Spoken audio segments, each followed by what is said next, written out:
स्वागत है आप सबका। मैं Anil Sharma, motivational speaker, corporate trainer, business and life coach. आज ये वीडियो उन लोगों के लिए लेके आया हूं जो इलेक्ट्रिक थ्री व्हीलर इंडस्ट्री में काम करते हैं, जो ई रिक्शा के डीलर हैं। आज देश भर में ईवी इंडस्ट्री की क्रांति है और ये जो ईवी इंडस्ट्री है ये आज का उगता हुआ सूरज आप सभी लोग समझ रहे होंगे। सूरज निकलता है, उगता है और फिर शाम को ढलना भी शुरू हो जाता है। तो ये जो बिजनेस है और ये जो टाइम है, ये टाइम इसका उगता हुआ सूरज है। तो इस इंडस्ट्री में अगर आप काम कर रहे हैं और आपने इस इंडस्ट्री में इलेक्ट्रिक थ्री व्हीलर खासकर ई रिक्शा का डीलरशिप आपने लिया हुआ है, तो ये वीडियो सिर्फ और सिर्फ आपके लिए। क्योंकि इस इंडस्ट्री में इसकी कमाई देख के, यहाँ से जो पैसा जो कमाई होता है, अर्निंग होता है, उसको देख के बहुत सारे लोग डीलरशिप ले रहे हैं। जितने रफ्तार से डीलरशिप बढ़ती जा रही है उतनी ही रफ्तार से डीलरशिप बंद भी होती जा रही है। रीजन, लोग यहाँ की कमाई को देख के तो आ रहे हैं लेकिन उनको बिजनेस का आइडिया नहीं है, उनको प्रॉपर इस इंडस्ट्री में इसके कस्टमर को हैंडल करने का आइडिया नहीं है। इस वजह से बहुत सारे लोग फेल हो जाते हैं। अगर आप वाकई में ई रिक्शा इंडस्ट्री में अपने क्षेत्र के, अपने एरिया के, अपने डिस्ट्रिक्ट के इस बिजनेस में किंग बनना चाहते हैं, इस बिजनेस को ऊंचाइयों पे लेके जाना चाहते हैं, अपना बिजनेस डबल करना चाहते हैं, तो मैं आगे इस वीडियो में 5 ऐसे स्टेप आपको बताऊंगा। उन 5 स्टेप को अगर आपने एग्जीक्यूट कर लिया, अपने बिजनेस में इसको इंप्लीमेंट कर लिया, तो 200% की गारंटी देता हूं कि आप सिर्फ 3 महीने में आपका ये बिजनेस डबल हो जाएगा। ये सिर्फ 5 स्टेप। पहला स्टेप है इंफ्रास्ट्रक्चर। इस बिजनेस के लिए जो इंफ्रास्ट्रक्चर चाहिए वो आपको बनाने पड़ेंगे, प्रॉपर ब्रांडिंग करनी पड़ेगी। बहुत सारे लोग ई रिक्शा में 2 गाड़ी लगा के ऐसे खोल रहे हैं इस बिजनेस को चलाने के लिए जैसे वो किसी पान की दुकान खोल रहे हैं। तो भैया, पान की दुकान में पानी खाने आते हैं लोग, गाड़ी खरीदने नहीं आएंगे। तो आप अगर डीलरशिप आपने स्टार्ट किया है तो आपका शोरूम लगना चाहिए कि शोरूम है। एक डीलरशिप पे कोई कस्टमर आ रहा है, उसको ये फील होना चाहिए कि मैं किसी डीलरशिप पॉइंट पे आया हूं। तो आपका इंफ्रास्ट्रक्चर वैसा होना चाहिए, प्रॉपर ब्रांडिंग होनी चाहिए। आप जिस भी किसी कंपनी का काम कर रहे हो उसकी ब्रांडिंग वहां पे करिए। और इसमें एक सबसे बड़ा जो माइनस पॉइंट है ना, जो लोग आज के डेट में कर रहे हैं, क्योंकि कंपटीशन बहुत ज्यादा है, कंपनियां बहुत सारी हैं, बहुत सारे लोग आपके पास, उनके सेल्स रिप्रेजेंटेटिव्स आपके पास बहुत सारे विजिट करते हैं आपके पास। तो लोग क्या करते हैं, मल्टी ब्रांड शुरू कर देते हैं। एक छोटा सा शोरूम है, एक गाड़ी किसी और कंपनी का, दूसरा किसी और का, तीसरा किसी और का। ये बिजनेस लंबा नहीं चलेगा। आपने कभी देखा है हीरो मोटरसाइकिल के शोरूम में यामाहा की गाड़ी को खड़े होते हुए? आपने कभी बजाज के शोरूम में आपने पियाजियो की गाड़ी को खड़े होते देखा है? नहीं देखा है।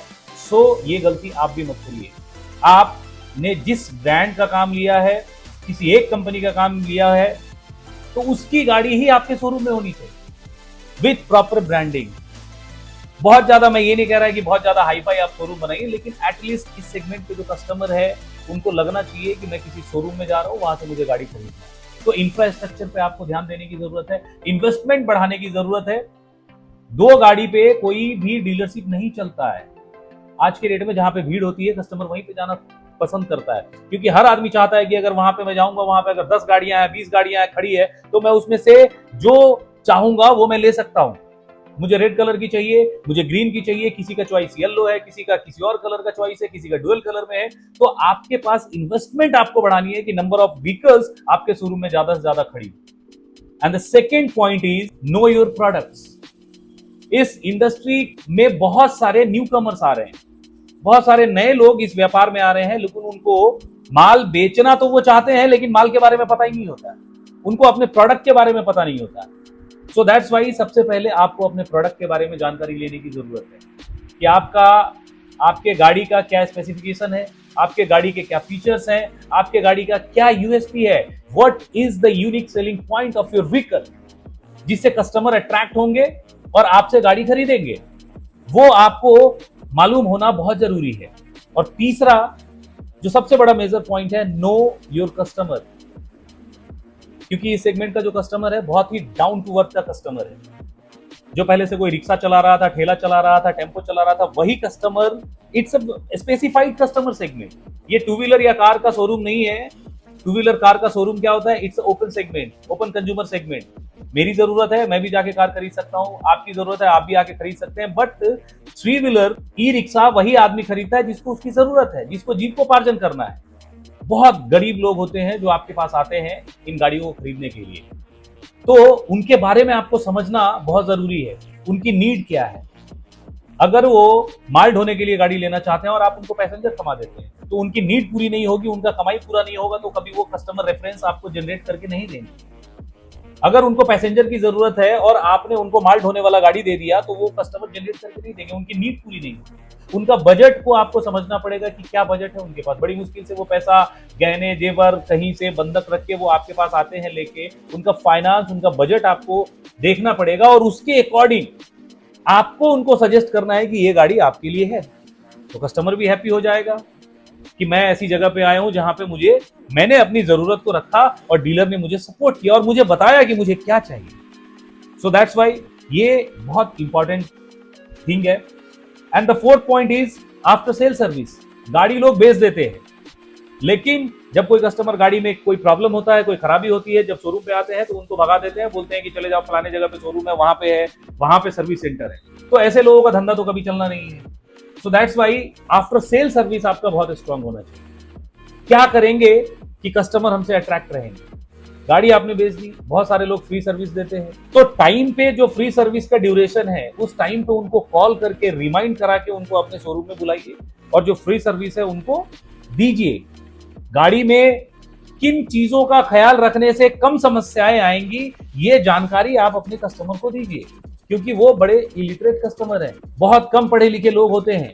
और हर 3 महीने पे आपको फ्री सर्विस कैंप ऑर्गेनाइज करना चाहिए। जितनी भी गाड़ियां आपने बेची है उनको अपने शोरूम में बुलाइए, अपने टेलीकॉलर से उनको कॉल करवाइए और उनको अपने पास बुला के सारी चीजें चेकअप, उनकी गाड़ी में क्या प्रॉब्लम्स हैं, एक अवेयरनेस प्रोग्राम करिए, फ्री सर्विस कैंप ऑर्गेनाइज कीजिए, तो कस्टमर आपसे अट्रैक्ट होंगे, आपका बिजनेस वहां से चलेगा। लोगों को प्राउड फील होगा कस्टमर को कि मैं ऐसे डीलर से गाड़ी लेके आया हूं जो मुझे हर 3 महीने में फ्री सर्विस के लिए बुलाता है। तो फ्री सर्विस कैंप हर 3 महीने पे आपको ऑर्गेनाइज करना चाहिए। और जितने भी लोग जो सक्सेसफुल है इस इंडस्ट्री में, जो बहुत बढ़िया से अपने डीलरशिप को रन करा रहे हैं, मैंने उनका जो केस स्टडी किया है वो आपको बता रहा हूं। फ्री सर्विस के साथ वो आरएसए देते हैं, रोड साइड असिस्टेंट, कि रोड पे कहीं भी गाड़ी खराब हो गई 20 किलोमीटर के अंदर, 25 किलोमीटर के अंदर, तो आपका मैकेनिक जाके वहां पे ठीक करता है। अब देखिए ये कितना बड़ा फीचर है। आज के डेट में अगर मैंने कार खरीदा, आपने अगर कार खरीदा है, आपको आरएसए मिलता है। आपकी गाड़ी कहीं भी अगर खराब हो जाती है, ब्रेक डाउन हो जाती है, आप शोरूम में कॉल लगाते हैं, वहां से एक क्रेन आता है, आपकी गाड़ी को लेकर शोरूम में चला जाता है। So it's a unique feature. आप ई रिक्शा में क्यों नहीं दे सकते? अगर देंगे तो कस्टमर आपके डीलरशिप के लिए अट्रैक्ट होंगे। So it's a very major point. Warranty policy सही होनी चाहिए। बहुत सारे लोग वारंटी के दौरान सीधा सीधा ये कह देते हैं कि कंपनी की गाड़ी भैया कंपनी समझेगी। गाड़ी आप दे रहे हैं तो रिस्पॉन्सिबिलिटी आपकी होनी चाहिए। कस्टमर आपका है, आप उसे ऐसे भगाएंगे तो वो दोबारा नहीं आएगा, वो दूसरे कस्टमर को आपकी तरफ रेफरेंस नहीं भेजेगा। सो दैट्स वाई वारंटी जो भी टाइमिंग है उनको पहले दिन से समझाइए। तो आपके पास वो सर्विस स्पेयर होना चाहिए, वो पार्ट्स होने चाहिए जो आप कस्टमर को ऑन द स्पॉट चेंज करके दे सकते। कंपनी वारंटी आपको देती है, वो कस्टमर को नहीं देती है। आप कस्टमर को वारंटी देते हैं तो उनको कंपनी के भरोसे आप सर्विस देंगे ऐसा कमिटमेंट करने की जरूरत नहीं है। उनको आपको ये बोलना है जो वारंटी है वो आप दे रहे हैं तो आपके पास से उनको लेना चाहिए और आपने उन्हें देना चाहिए। And the fifth thing is loyalty.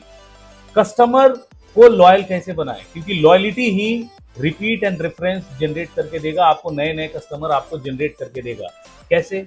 For example, अगर आपने सर्विस दिया है, आज आपने किसी का फ्री सर्विस कैंप में किसी गाड़ी को सर्विस आपने दिया और कल उन्हें आप अपने टेलीकॉलर से फोन करके फीडबैक कॉल लेते कि गाड़ी की सर्विस हमने दी थी, कैसा लगा, कैसी चल रही है गाड़ी, कोई दिक्कत परेशानी तो नहीं है, कस्टमर खुश होगा कि नहीं होगा? क्योंकि इस तरह के ग्राहक को इस तरह के कॉल आने से उनको अपने आप में खुशी मिल जाती है। फीडबैक कॉल आता है, फिर आप वहां पे सारे फीडबैक अपने हिसाब से देते हैं। तो ये एक आपके लिए एक बहुत ही बड़ा यूएसपी है। तो आपको फीडबैक कॉल लेना चाहिए उनका। हर 3 महीने, 4 महीने पे, 6 महीने पे कस्टमर की मीटिंग करनी चाहिए। आपको अपने शोरूम में कस्टमर्स को बुलाना है, उनको चाय नाश्ता कराना है, उनके लिए आप कुछ गिफ्ट्स दे सकते हैं किसी ओकेजनली, किसी सीजन में, या फिर आप टी शर्ट्स गिफ्ट दे सकते हैं, कैप दे सकते हैं अपने ब्रांड की, आप कुछ भी दे सकते हैं। और उनसे फीडबैक ले सकते हैं कि गाड़ी आपने कितने दिनों से आप गाड़ी यूज कर रहे हैं, उसका आपको क्या उसमें कोई माइनस पॉइंट नजर आ रहा है, क्या दिक्कत परेशानी आ रही है। अगर आ रही है तो आप उसका समाधान करेंगे। अगर ये एक्टिविटीज आप करते हैं तो कस्टमर की लाइन लग जाएगी आपके यहाँ पे और लोग बहुत आएंगे आपके पास। Don't play with ego, money and spouse. मैंने बहुत सारे लोगों को देखा है कि गाड़ियां बेच देते हैं, रजिस्ट्रेशन का पैसा भी ले लेते हैं, इंश्योरेंस का पैसा भी ले लेते हैं, लेकिन टाइम पे ना उनको रजिस्ट्रेशन करा के देते हैं ना इंश्योरेंस करा के। सो दैट्स वाई आपको बिना रजिस्ट्रेशन इंश्योरेंस के गाड़ी को अपने शोरूम से देना ही नहीं है। डे वन से पॉलिसी बनाइए, उस पॉलिसी के ऊपर पूरे सिस्टम में आपके जितने इंप्लॉइज हैं उनको उस सिस्टम में बांध के रखिए और प्रॉपर रिपोर्टिंग के साथ उनके साथ काम कीजिए। आपके पास कस्टमर की हमेशा लाइन लगी हुई रहेगी, भर भर के कस्टमर आएंगे आपके पास। और ये 5 स्टेप जो मैंने ऊपर बताए आपको, अगर आपने फॉलो कर लिया तो आपका बिजनेस 3 महीने के अंदर डबल हो जाएगा। इस बात की मैं आपको गारंटी देता हूं।